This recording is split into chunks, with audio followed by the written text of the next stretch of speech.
NEET एक exam जो लाखों स्टूडेंटों का सपना है और डर भी है। हर साल लाखों छात्र नीट का एग्ज़ाम देते हैं, लेकिन बहुत कम स्टूडेंट डॉक्टर बन पाते हैं।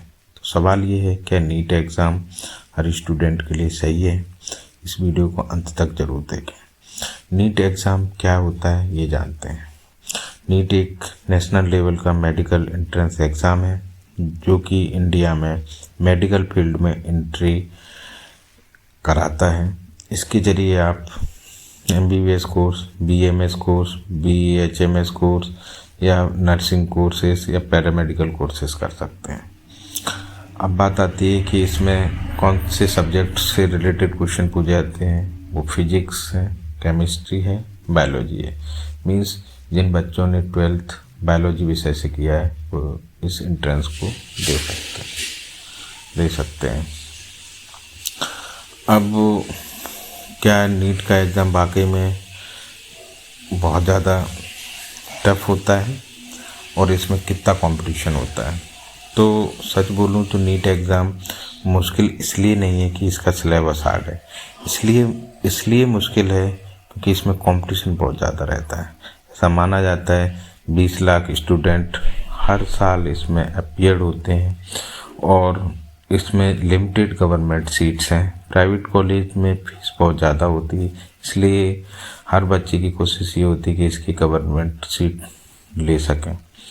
इसलिए इसमें ऐसा माना जाता है, ऐसा अनुमानित है कि इसमें जो भी 20 लाख बच्चे जो बैठते हैं अप्रॉक्सीमेटली, उसमें से लगभग 5 से 7% ही स्टूडेंट MBBS की सीट प्राप्त कर पाते हैं। इसलिए ये कंपटीशन टफ लगता है। अब बात आती है कि नीट की कड़वी सच्चाई और रियलिटी के बारे में। तो बात यह है कि स्कूल और कोचिंग इंस्टीट्यूट इसके बहुत से रहते हैं आजकल के समय में, कि वो स्कूलों में भी तैयारी कराई जा रही नीट की, और काफ़ी सारी कोचिंग सेंटर्स हैं उसमें नीट की तैयारी कराई जा रही है। तो उसमें नीट एग्ज़ाम को बहुत ग्लैमरस बना देते हैं, लेकिन इसकी अगर रियलिटी की बात करें तो रियलिटी बहुत अलग है। इस एग्ज़ाम में प्रेशर बहुत ज़्यादा होता है। आप देख ही चुके हैं, मैं बता ही चुका हूँ, लगभग 20 लाख स्टूडेंट बैठते हैं और सीट बहुत कम होती है गवर्नमेंट में। तो इस वजह से इसमें प्रेशर तो स्वाभाविक स्वाद बहुत ज़्यादा है। प्लस में इसमें ये भी बच्चे को एक टेंशन रहती है कि अगर मेरा एग्ज़ाम क्वालिफाइड नहीं हुआ तो मेरा साल बर्बाद हो जाएगा। एक ये प्रेशर भी रहता है। दूसरा कंपैरिजन भी रहता है कि कोई बच्चा या कोई नाते रिश्तेदार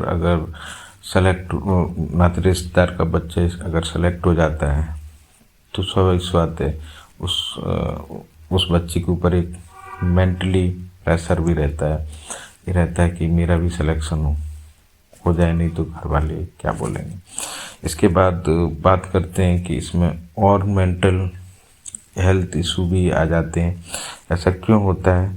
एक्चुअली इसका प्रेशर बहुत ज़्यादा है तो मेंटल इशू भी हो सकते हैं। अब बात करते हैं कि इसके एक्चुअली देखा जाए तो नीट जो एग्ज़ाम होता है वो सिर्फ एक एग्ज़ाम नहीं है, वो मेंटल स्ट्रेंथ का टेस्ट भी होता है एक टाइप से। नीट किसके लिए सही है? तो एक्चुअल में देखा जाए नीट उन स्टूडेंटों के लिए सही है जिनको बायोलॉजी में सच में पसंद है या बायोलॉजी में इंटरेस्ट है, जो 5 से 6 साल तक लगातार पढ़ाई कर सकते हैं, या फिर उनके अंदर पेशेंस भी बहुत ज़्यादा होना चाहिए, या फिर जो डॉक्टर बनना जिनकी ज़िंदगी में मिशन है, उनके लिए ये एग्ज़ाम एक टाइप से सही रहता है। उन बच्चों के लिए या उन स्टूडेंटों के लिए एग्ज़ाम बिल्कुल सही नहीं है जो सिर्फ पेरेंट्स के प्रेशर में इस एग्ज़ाम की तैयारी कर रहे हैं, या फिर डॉक्टर की इज्जत के लिए कर रहे हैं, या फिर जल्दी पैसा कमाने की सोच रखते हैं। उनके लिए ये बिल्कुल एग्ज़ाम नहीं है। बात करते हैं कि नीट की जो तैयारी कैसे की जाए। तो क्लास 11th और 12th के जो बच्चे रहते हैं वो स्वाभाविक इसकी तैयारी करते हैं। एनसीईआरटी को बहुत ज़्यादा पढ़ना होता है, डीपली पढ़ना होता है, क्योंकि अगर आप फिजिक्स, केमिस्ट्री, बायोलॉजी की जो एनसीईआरटी हैं उनको अगर आप अच्छे से नहीं पढ़ेंगे तो स्वाभाविक आप इस एग्ज़ाम को क्वालिफाइड ना कर पाएँ। तो इसके लिए आपको एनसीईआरटी बुक्स पर खासतौर ध्यान देनी पड़ती है, आपको डीपली पढ़ना पड़ता है। दूसरा, ये डेली रिवीजन होना चाहिए। जो आपने पढ़ा है उसका रिवीजन बहुत ज़रूरी है इस एग्ज़ाम के लिए।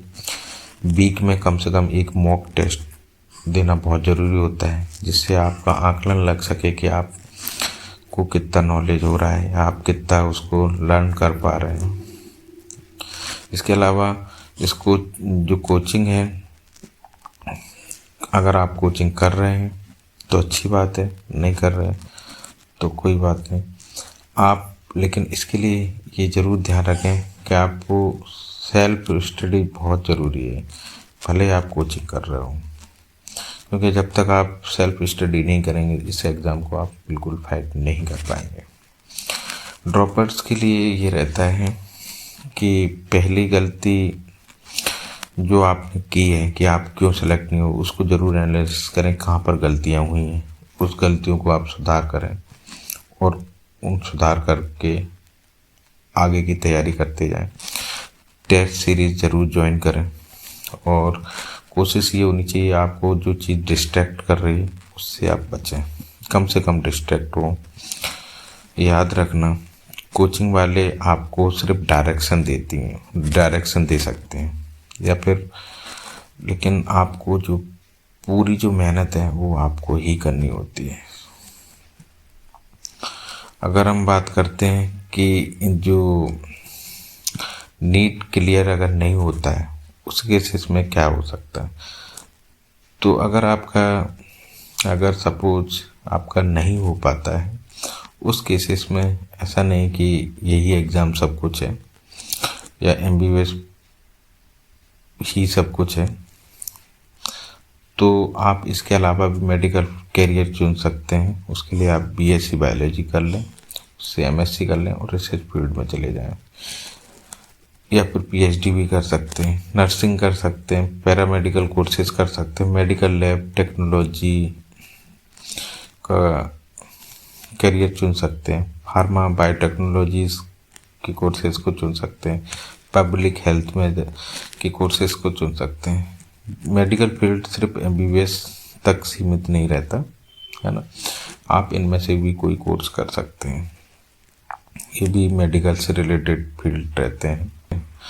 तो बात करें नीट एक कि हर बच्चा डॉक्टर बनने के लिए तो नहीं होता और हर बच्चा डॉक्टर बनकर सक्सेसफुल हो ये भी ज़रूरी नहीं होता। रीज़न ये है कि नीट एक पावरफुल अपॉर्चुनिटी है, लेकिन सिर्फ उनके लिए जो इसके लिए मेंटली, इमोशनली और एकेडमिकली रेडी हैं। सही कैरियर वही होता है जिसमें आप लॉन्ग टर्म तक खुश रह सकें। हमारा वीडियो पसंद आए तो लाइक करें, सब्सक्राइब करें।